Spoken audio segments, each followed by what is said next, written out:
Seguimos con más información en Pro Central, momento de recibir a nuestro invitado de la noche.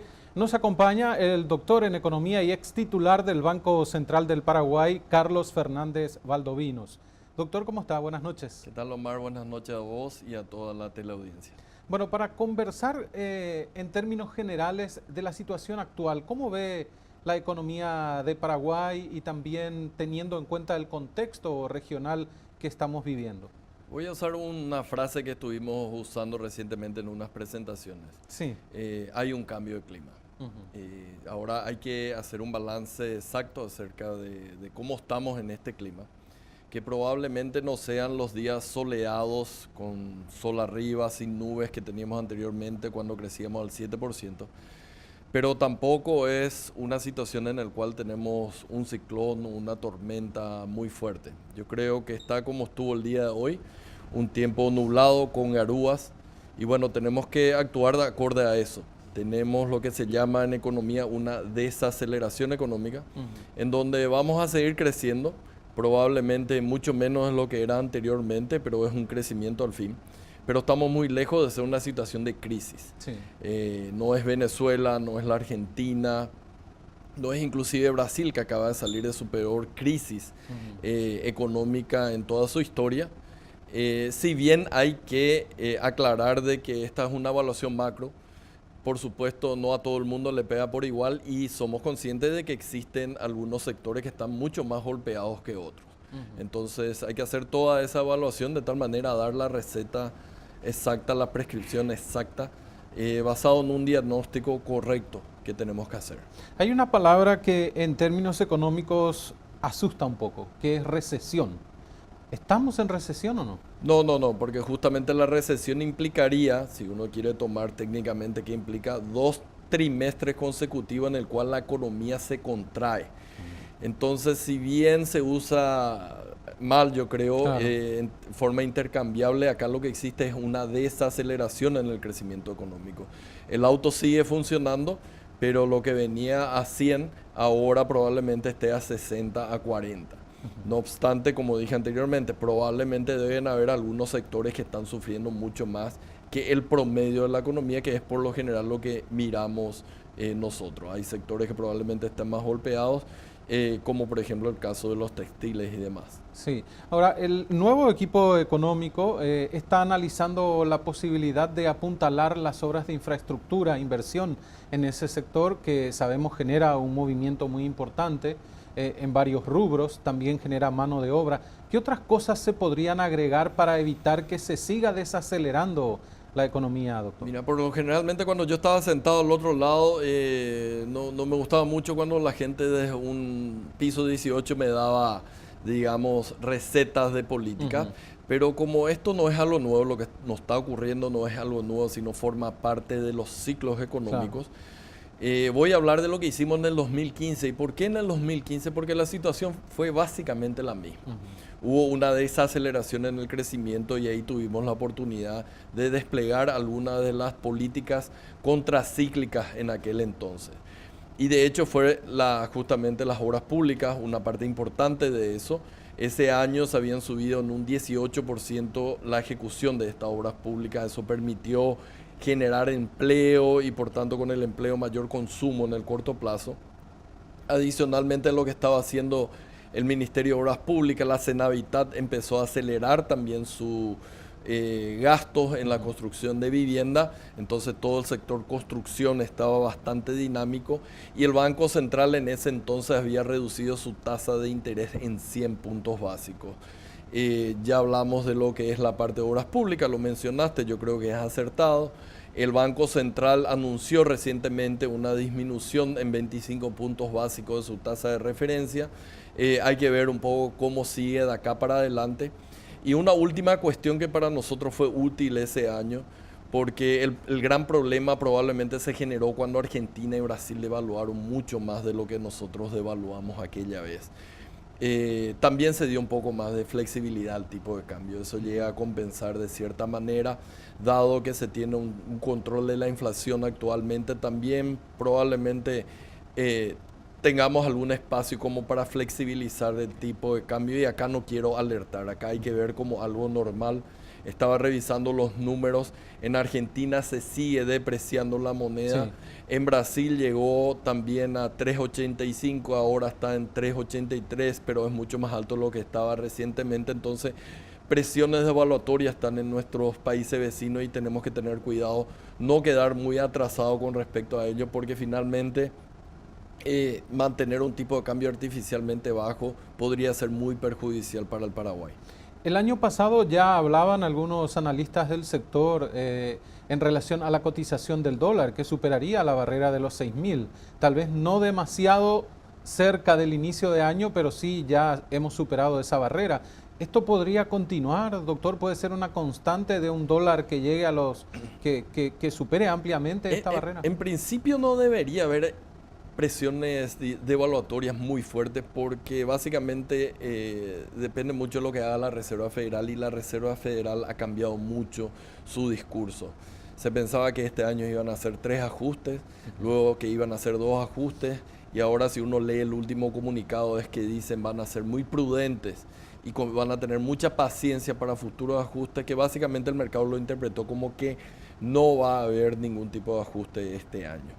Entonces, una situación diferente a la del año pasado, donde existieron 4 ajustes en la tasa de la Reserva Federal, el Banco Central de Estados Unidos, que llevó a una apreciación del dólar americano en todo el mundo, no solamente acá en Paraguay. Algunos países sufrieron más porque no estaban preparados. Argentina, Brasil. Nosotros sufrimos menos porque la política macro era bastante más consistente.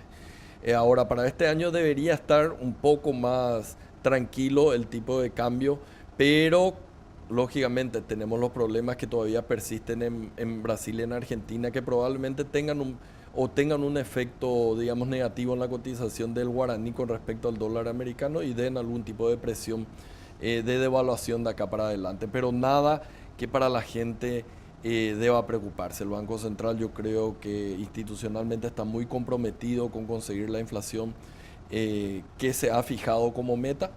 Y no creo de que deje escapar el tipo de cambio, a menos que existan razones fundadas para eso.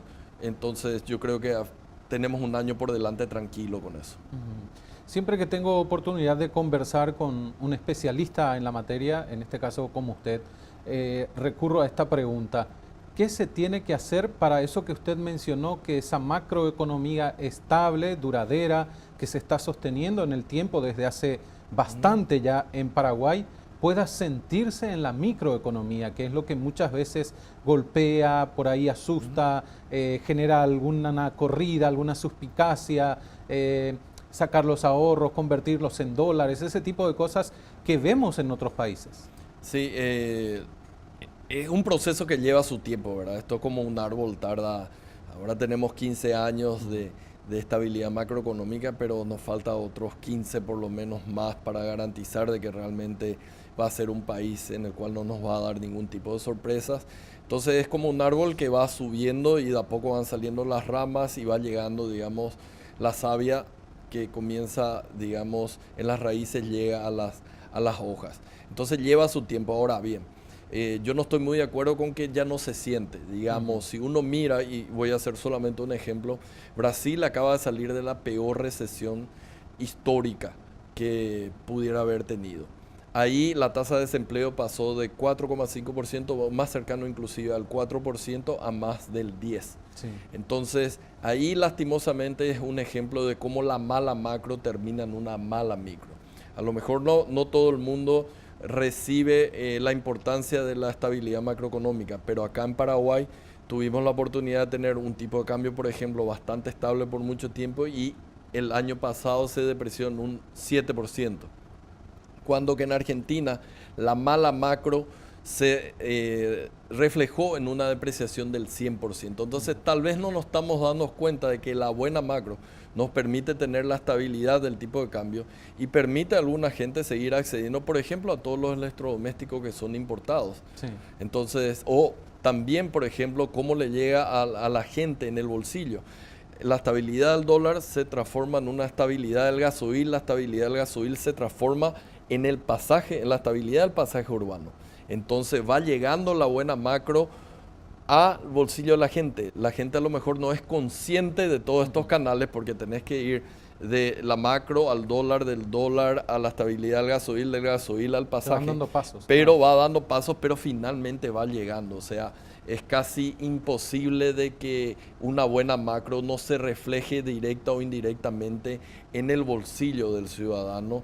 Y yo creo que durante todo este tiempo, estos 15 años, se ha reflejado. Otro ejemplo que pasaba, por ejemplo, en la macro mala que teníamos anteriormente con todos los funcionarios públicos o los jubilados, que me preocupa un poco más porque los funcionarios son más jóvenes. Los jubilados recibían sus pensiones con 45 a 2 meses de atraso. Ahora reciben en tiempo informa porque se ha equilibrado el fisco y se lo paga en tiempo informa a esa gente. Se ha expandido Tecoporá, se ha expandido el programa adultos mayores. Entonces hay gente que se ha beneficiado. Yo creo que está muy bien seguir exigiendo que la macro llegue más a la micro.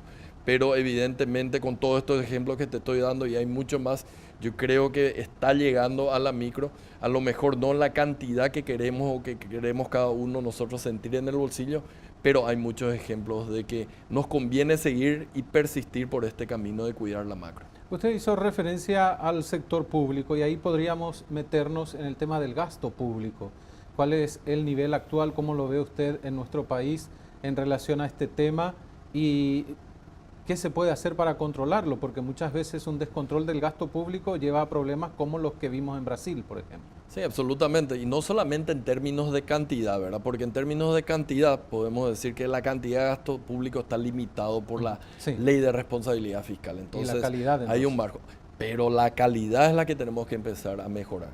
Yo creo que se ha avanzado en algo en términos de calidad. Por ejemplo, los gastos corrientes llegaron a bajar bastante en términos de porcentaje que representan de la totalidad del gasto público. Los corrientes, que es salario, viajes, papelería, etcétera, etcétera, bajó mucho. Y el buen gasto público, que sería, por ejemplo, gasto de inversión, estuvo subiendo. Hubo una reversión, eso muestran los números del 2018, en el cual los gastos corrientes empiezan a subir de importancia sobre los gastos totales y esa es una tendencia que hay que evitar de acá para adelante, hay que volver a controlar.